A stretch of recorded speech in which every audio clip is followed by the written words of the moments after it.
Assalamualaikum warahmatullahi wabarakatuh. Waalaikumsalam warahmatullahi wabarakatuh. Nah, kita ketemu lagi dalam acara Dahaga, yaitu dakwah keluarga.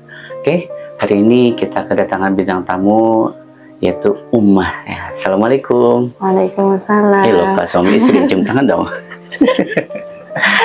Baik, hari ini kita akan coba membahas tentang apa, Ummah? Tentang kewajiban orang hidup terhadap orang mati. Kewajiban orang hidup terhadap orang mati ada berapa sih? Ada 4. Ada 4. Yang pertama yaitu tentunya memandikan. Yang kedua, mengkafani. Yang ketiga, mensolatkan. Yang keempat yaitu menguburkan. Nah, kita bahas coba before afternya atau dalam prosesnya juga.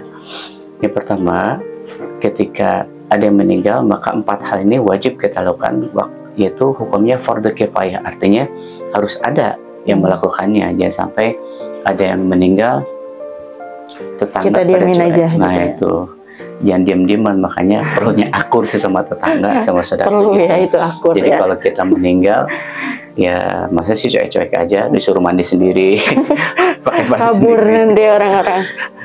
Nah, makanya pertama adalah itu memandikan. Memandikan ini berarti kalau yang meninggalnya laki-laki, sunnahnya dimandikan oleh laki-laki. Begitupun kalau meninggal perempuan, dimandikan oleh perempuan. Terkecuali kalau misalkan yang meninggal suaminya, yang memandikan istrinya, itu boleh. Begitupun istri yang meninggal, suaminya yang memandikan boleh, atau ibunya atau ayahnya diperbolehkan. Anak-anak bisa nggak sih? Anaknya juga boleh. Anaknya Yang penting dalam memandikan jenazah harus tertutup. Artinya hanya orang-orang tertentu yang bisa melihat gitu. Karena aurat itu bukan hanya orang hidup, orang mati pun harus dijaga auratnya. Makanya kan nanti setelah memandikan tuh ada mengkafani. Nah, mengkafani itu satu harus dengan kain kafan tentunya. Soalnya kan mengkafani. Iya, beranduk gitu. Juga mengkafani ada kaifiatnya atau cara-caranya. Yang pertama, kalau laki-laki itu bisa sampai 3 lipatan. Perempuan 5 sampai 7 lipatan. Kalau lebih banyak, nah itulah wanita itu dalam Islam itu dihormati dari hidupnya bahkan sampai meninggalnya dihormati, dihargai betul. Harus tertutup itu perempuan itu. Nah, mengkafani juga harus dengan kain kafan yang berwarna putih. Nggak boleh pink, nanti jadi Lisa. Nggak boleh belang-belang gitu kan, apalagi pelangi, nauzubillah ya. Atau misalkan pengen nanti kalau ketemu malaikat muka nakir gitu, biar nggak ditanya, lebih estetik gitu ya. Pakai kain yang batik itu nggak boleh juga ya. Jadi sunnahnya adalah berwarna putih.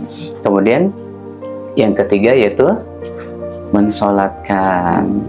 Mensolatkan ini ada kaifiatnya juga. Kalau mayat laki-laki, ini kiblat ya, ini kiblat. Lalu si mayat ini kepala sebelah sini, kaki sebelah sini, laki-laki. Kemudian posisi imam ada di tengah-tengah. Kalau berarti misalnya nih ini mayatnya nih ya. Nah ini imamnya nih. Nah berarti kan kepala di sini ya. Nah si imam itu di kepalanya. Itu apa? Kalau mayatnya laki-laki. Laki-laki berarti di sini posisinya. Ya. Kalau perempuan posisinya di perutnya. Gitu. Nah, kalau sholat jenazah itu tidak seperti sholat berjamaah biasa. Nggak perlu ada ruku. Berapa rakaat? Nggak ada rakaatnya. Karena tidak disebut 1 rakaat itu kalau misalkan dari mau berdiri, ruku, sujud, duduk sampai ke berdiri lagi itu 1 rakaat. Kalau sholat jenazah tidak ada rakaatnya. Jadi disebut dengan sholat jenazah itu adalah 4 takbir gitu. Jadi tidak ruku. Kalau ada rukunya gawat. Kemudian juga ketika sholat jenazah ini tidak perlu barisan yang renggang. Artinya berapapun bisa gitu. Nah minimal tuh 2 orang, makmum dan imam dan makmum. Tapi sih masa dalam satu kampung yang sholat kan cuma 2 orang. Malu banget kan, kelihatan banget gak akurnya. Kayaknya kemarin pernah deh, waktu COVID ya, waktu COVID kan dibatasi. COVID. Itu emang ketika COVID dibatasi emang. Tapi setelah alhamdulillah sekarang sudah nggak COVID, jadi kalau sholat mayit itu ya diusahakan agak merapat gitu, biar yang lain berkebagian. Kemudian setelah mensolatkan, baru ke menguburkan. Ini harus tuntas nih, nggak boleh cuman yang pertama doang dilakukan atau yang kedua doang, sampai ketiga kalau menguburkan biar sendiri aja. Capek ya gitu. Capek nih. Menguburkan harus sampai tuntas, dan menguburkan itu harus di kuburan. Ya iyalah. Ya gitu. Jadi nggak boleh di tempat sembarangan gitu, atau emang itu adalah pemakaman. Lalu gimana nih kalau misalnya ada dimakamin, contohnya ada kan sekitar Rasulullah tuh di rumahnya sendiri dimakamkannya, karena Rasulullah tuh rumah kamar itu nempel dengan Masjid Nabawi, makanya di situ dimakamkan. Nah kalau kita gimana? Nah sekarang apakah ada hukumnya wajib di rumah atau tidak? Ada. Yang penting dimakamkan itu selayaknya, artinya emang semestinya dimakam. Misalkan di tanah pemakaman atau pemakaman keluarga, kita punya tanah khusus boleh. Kalau misalnya emang kita nggak punya dana, kita dimakamkan di halaman rumah kita, boleh aja. Cuman nanti khawatirnya gitu kan, jadi kasihan kepada orang-orang yang masih hidup. Ketika mau bertamu kagok, assalamualaikum, yang di kuburan jauh, waalaikumsalam. Gitu. Jadi alangkah baiknya dimakamkan semestinya di pemakaman keluarga atau pemakaman umum. Nah sekarang jadi dilema juga nih apa sih, makam itu apakah boleh ditembok atau pakai keramik gitu kan semacam. Sedangkan di zaman Rasul itu tidak ada. Nah itu kembali kepada bukan hukumnya qat'i, artinya tidak hukum yang jelas kalau makam itu harus tanah saja, tidak boleh, tidak ada. Nah sekarang kepada hukumnya adalah bagaimana itu hasil dari ijtihad para ulama, bahwa makam itu boleh supaya tidak kehilangan jejak. Karena kan kalau misalnya makam itu jarang diurus, sudah kita jarang ziarah, ya kan, sehingga pas datang takut keinjak apa gitu ya. Setelah 5 tahun ternyata mana ya makamnya? Iya, makamnya kita nyari bingung sendiri. Betul. Nah makanya ada sebagian ulama yang memperbolehkan bahwa makam itu boleh ditandai oleh pusara ataupun di tembok. Tapi sekarang pakai apa sih namanya, marmer ya? Marmer kayak gitu diperbolehkan selama itu tidak mengganggu. Juga kan kalau misalnya tanah pemakaman umum kan emang kadang ada yang bongkar pasang ya, karena emang sudah lama itu kan udah berpuluh tahun gitu kan, sehingga dibongkar lagi gitu. Nah kalau di tanah pemakaman keluarga diperbolehkan, silahkan gitu. Kalau enggak juga nggak jadi masalah. Seperti di Madinah juga ada. Di Madinah itu pemakamannya hanya tanah saja, jadi kalau misalnya udah hilang gitu. Di Madinah itu ada. Tapi kita kalau untuk menghargai keluarga diperbolehkan. Nah setelah 4 kewajiban ini gugur, apakah ada kewajiban lain? Ada, yaitu mendoakan, tapi khusus bagi ahli keluarga. Nah sekarang yang jadi permasalahan tuh gini tentang tahlilan. Nah ya kan, tahlilan tuh ada yang bilang haram, bid'ah, ada yang membolehkan. Apa hukumnya? Nah kita kaji dulu, hukum itu melekat kepada apa. Hukum itu kalau melekat kepada benda itu berarti hukumnya qat'i. Contoh seperti babi, itu sudah najis, haram, itu kan. Darah, bangkai, itu sudah jelas. Nah sekarang kalau tahlilan itu kan lahirnya dari mana dulu? Kita harus telusur dulu dari mana ini gitu kan. Apakah ada perintahnya dari Al-Quran atau hadis dari Rasulullah, ataukah Rasulullah mencontohkan atau tidak? Yang kedua, apakah ada larangannya dalam Al-Quran atau dalam hadis, atau Rasulullah emang dengan nyata mengungkapkan bahwa itu haram. Nah ketika ditelusuri ternyata tidak ada perintahnya, tidak ada larangannya, jadi bagaimana? Nah akhirnya kita kembali kepada ambil hukum daripada pelaksanaannya, kegiatannya. Tahlilan itu latar belakangnya lahir dari mana? Dari budaya. Nah disebutnya kan dari kearifan budaya lokal. Lahir dari mana? Mungkin mengadaptasi dari nilai-nilai agama, nilai-nilai syariat, seperti saling mendoakan, zikir, tahlil. Karena emang tahlilan itu walaupun dari budaya gitu kan, kearifan budaya, tapi ada unsur agamanya. Karena tahlilan itu diisi dengan apa? Satu, dengan zikir, yang kedua dengan baca Al-Quran, baca sholawat. Bagus nggak? Bagus. Jadi kalau isinya baik, masa sih haram? Nah, gitu. Betul. walaupun tidak ada perintahnya untuk tahlilan. Yang kedua, apalagi yang terkandung dalam tahlilan itu, yang kedua ada silaturahim. Hanya tetangga itu ya setidaknya ikut menghibur ahli musibah ini supaya tidak bersedih, supaya tetap sabar gitu kan. Jangan sampai ada meninggal dibiarin ya. Hanya apa? Ya, sepi, gitu. Kasihan kan, mereka butuh hiburan, bukan hiburan terus dangdutan ya. Artinya hiburan tuh kita memberikan motivasi buat mereka supaya lebih sabar, menerima takdir gitu kan. Kita ramaikan dengan tahlil dan zikir, sholawatan, itu baik gitu kan. Yang ketiga, unsur dalam tahlilan tuh ada unsur sedekah. Jadi kadang kan kalau tahlilan tuh ahli baitnya suka apa? Suka ngasih jomet, berkat lah ya. Berkat ya gitu ya. Nah, itu gimana? Baik nggak? Baik. Jadi pahalanya buat ahli kubur ada, buat ahli bait juga ada yang menjamunya.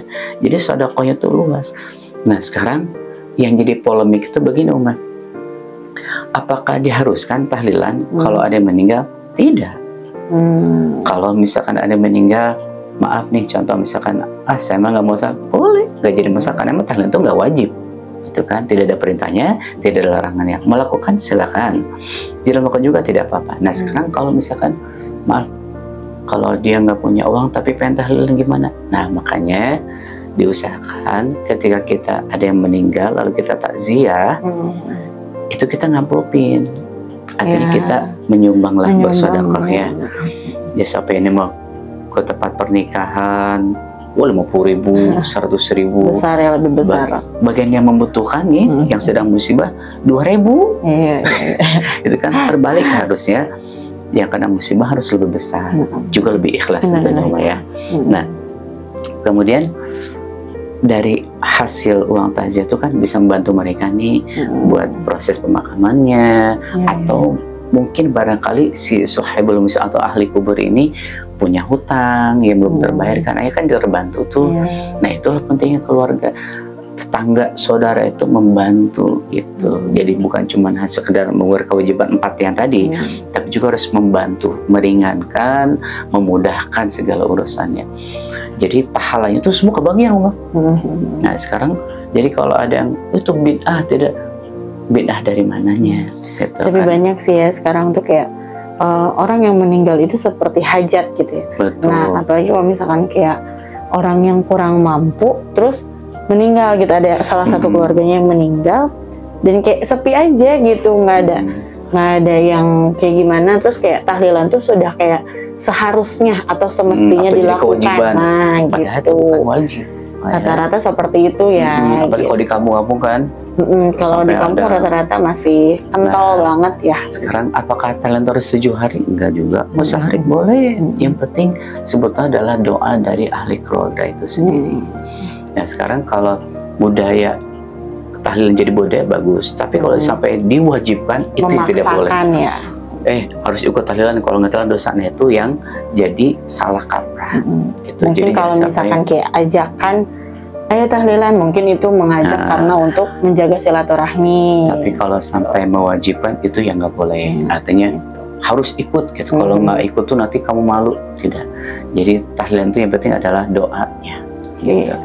Nah, jadi kembali lagi ke apa yang tadi Uma. Jadi kalau ada yang kena musibah itu kita bantu sebisa mungkin. Harusnya ya. Harusnya. Supaya nanti kita bisa meringankan dengan mudahkan urusannya. Otomatis nanti mereka pun akan terhibur dengan sendirinya. Apalagi tetangga dengan datang kita mendoakan. Emang seharusnya mah tetangga itu yang bawa makanan ke ahli musibah. Bukan yang musibah. Nah cuma kan karena sudah budaya, tapi itu tidak jadi soal selama tidak memberatkan. Maka kalau misalkan ada yang, maaf nih, dalam suatu lingkungan ada tokoh, tolong tanyakan kalau ada yang sedang musibah itu, kalau kira-kira jangan ditawarin mau tahlilan enggak, jangan. Tapi kira-kira kita bantu sampai beres. Setelah itu kita coba, ibu maaf, atau ahli baiknya kita maaf, kita sebagai tetangga mau bantu mendoakan gitu. Kita yang menawarkan. Jangan sampai mereka mau tahlilan enggak, atau mau dibacain Quran enggak, 7 kali gitu. Nah, ada pengajian enggak, biasanya kan suka ada. Lalu apa ya, ditarif Nah, itu yang Allah sangat benci. Wala tashtaru bi ayati tsamanin qalila. Artinya apa? Jangan memperjualkan ayat-ayat Allah. Apalagi sampai ditarif 7 kali tamat 7 juta. Nah, itu yang hanya itulah yang jadi haram. Kenapa dibid'ahkan? Itulah. Jadi yang kena musibah harus dibantu, malah dibanting. Iya, karena lebih banyak pengeluarannya ya, bukannya banyak pemasukan. Betul, gitu. Harusnya kan ketika musibah itu dibantu loh, gitu. Jangan sampai diberatkan. Nah, jadi kita kembali kepada polemik tadi. Jadi ketahlilan itu memang tidak ada perintahnya, tidak ada larangannya, tapi kita boleh melaksanakannya selama itu dalam koridor hal-hal yang baik. Juga kan emang tradisi itu terasa baik. Karena gini, kebaikan dalam Islam tuh ada khair, ada ma'ruf. Nah, khair itu kebaikan yang qad'i, yang sudah ada perintahnya dari Allah, contoh seperti berbakti kepada orang tua, itu adalah yang baik ya. Nah, ma'ruf ini itu ya dari kearifan budaya. Arif artinya dari buah dari pengetahuan dan pemahaman seseorang terhadap ilmu, terjadi pembiasaan, jadilah budaya. Nah, tahlilan ini emang dibudayakan, tapi budaya tradisi yang baik yang diambil dari intisari nilai-nilai agama. Jadi baik nggak? Baik. Gitu. Sekarang contoh seperti Sayyidina Umar bin Khattab membukukan Al-Quran, apakah ada perintahnya? Tidak ada. Ada larangannya? Tidak. Tapi kenapa Umar berani? Karena untuk menjaga jangan sampai Al-Quran itu hilang.